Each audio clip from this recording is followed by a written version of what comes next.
Driving Emotion Type S is a racing game that was published by Squaresoft for the PlayStation 2 in Japan in 2000 and would later be entered into the European and North American regions in 2001. And the game would try to take more of a simulation style approach to the racing genre and would give you access to a multitude of licensed cars from different brands such as Ferrari, BMW, Honda, and among many other iconic and classic cars of the time. The game would also present a variety of different modes,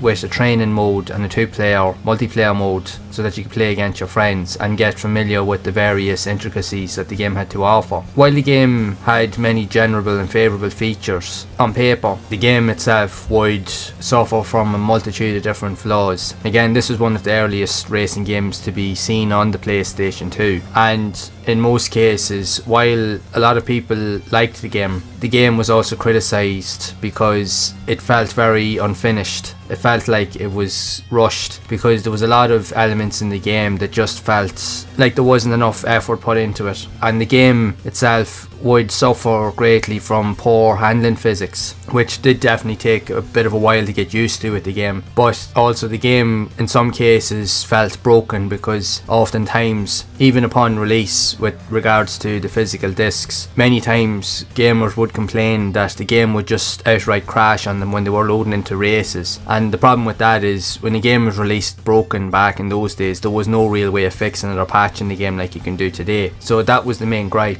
It felt like people were being duped out of their money, so when they bought this game, a lot of people suffered the majority of issues with the game, which is a pity because when the game has so much to offer with regards to the amount of cars and brands and typical attributes, in most cases you would expect the game to be better than it actually is, but in this case it wasn't. Now it is playable and there is people that have gotten enjoyment out of it, but it is the type of game that wouldn't be for everybody, and due to the reception it left players feeling very wary of buying or purchasing the game. So in most cases, anybody that did would usually only buy the game if it was going relatively cheap. Now it's still playable, it's still notable in certain regards, but it's definitely not as well refined or fleshed out compared to more mainstream games that were seen on the PlayStation during that time. Even when you compare it to the likes of even Ridge Racer 5, which was a more polished game, even though it's more arcade focused. But then not long after Driving Emotion Type S, Gran Turismo 3 came out, which completely redefined the whole racing genre on the PS2 alone, becoming one of the best selling titles ever seen on the console. So it left very little room for Driving Emotion Type S to really see any light of day, and couple that in with the many issues that the game had and the difficulty level surrounding the game, it left a lot of players feeling like they couldn't really get into it or enjoy the experience as such, so they would favour other games instead. So as a result, the game often felt disregarded and fell into a long forgotten realm of obscurity within video games. Now it is playable, it is what it is